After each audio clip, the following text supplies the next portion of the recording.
3.5 વજ્રની વાર્તા। એક દિવસ કુંતીમાએ પાંડવોને કહ્યું કે સૌએ 11રસનો ઉપવાસ કરવાનો છે।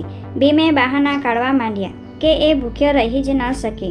ભૂખ્યો રહેવાના વિચાર માત્રથી એને તો નબળાઈ લાગવા માંડે છે, પરંતુ જ્યારે એણે જાણ્યું કે ઉપવાસ કરવાના આગલા દિવસે લાડુ ખાઈ શકાય, ત્યારે એ ઉપવાસ કરવા સંમત થયો। 11રસના દિવસે કુંતી માતાએ પાંડવ બંધુઓને નદી કિનારે આવેલા શિવ મંદિરે મોકલ્યા। બીજા ભાઈઓ નાહીને મંદિરે ગયા। ભીમને આળસ હતું એટલે એ નદીના પાણીમાં પડખું કરીને સૂઈ રહ્યો। ભીમના વિશાળ દેહથી પાણી રોકાઈ ગયું અને મંદિરમાં પ્રવેશવા લાગ્યું। પાર્વતીજીએ શિવજીને પૂછ્યું કે આવું કેમ? શિવજી હસવા લાગ્યા અને કહે કે આ તો મારા એક ભક્તની પૂજા કરવાની આવી રીત છે। શિવજીએ સાક્ષાત પ્રગટ થઈ ભીમના શરીરનો એ ભાગને સ્પર્શ કર્યો જે ઉપરના પડખે હતો। શિવજીએ ભીમને વરદાન આપ્યું કે એના શરીરનો આ ભાગ વજ્ર થઈ જશે।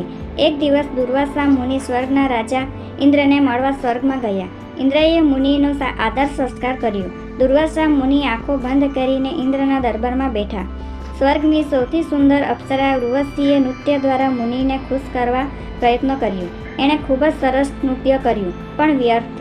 ઉર્વશી ખૂબ જ થાકી ગઈ। એ નિરાશ થઈને બોલી, જંગલમાં રહેનારા બધા જંગલી જ હોય, એમને નૃત્યમાં શું સમજ પડે?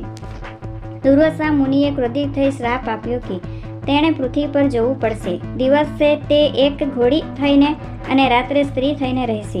ઇન્દ્ર અને અન્ય સભાસદોએ ખૂબ વિનંતી કરી એટલે દુર્વાસાએ કહ્યું કે જ્યારે 3.5 વજ્ર ભેગા થશે ત્યારે તે સ્વર્ગમાં પાછી આવી શકશે। ઉર્વશી પૃથ્વી પર આવી ગઈ। તે દિવસે ઘોડી અને રાત્રે સ્ત્રી બનીને રહેવા લાગી। એક દિવસ દુર્યોધનના રાજ્યમાં આવેલા એક નાના પ્રદેશે સુંદરીનો રાજા ડાંગવ શિકાર કરવા નીકળ્યો। અચાનક જ રાત્રે એના પર એક વૃક્ષ પરથી હુંફાળા આંસુના ટીપાં પડ્યા।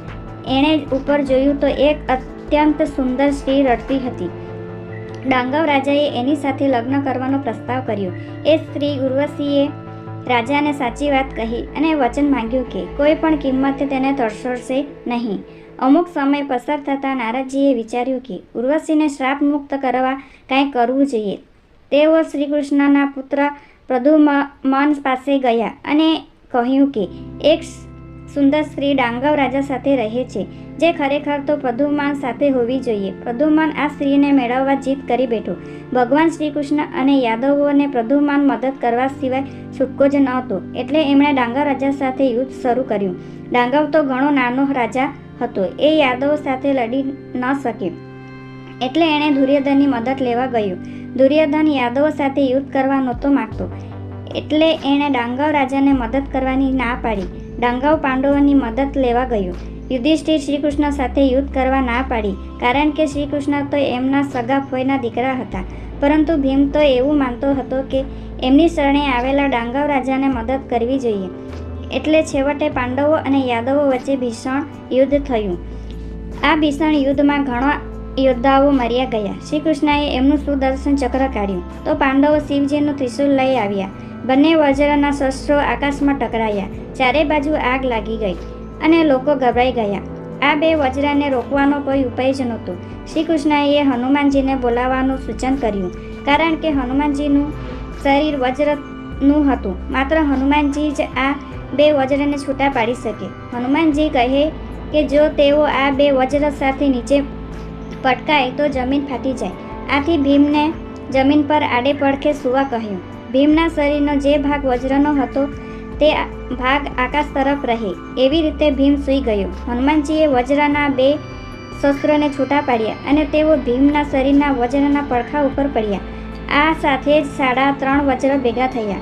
સુદર્શન ચક્ર, ત્રિશૂળ, હનુમાનજીનું વજ્રનું શરીર અને ભીમનું અડધું વજ્રનું શરીર, આમ 3.5 વજ્ર ભેગા થતાં જ ઉર્વશીને શ્રાપ મુક્ત થઈને સ્વર્ગમાં પાછી ફરી।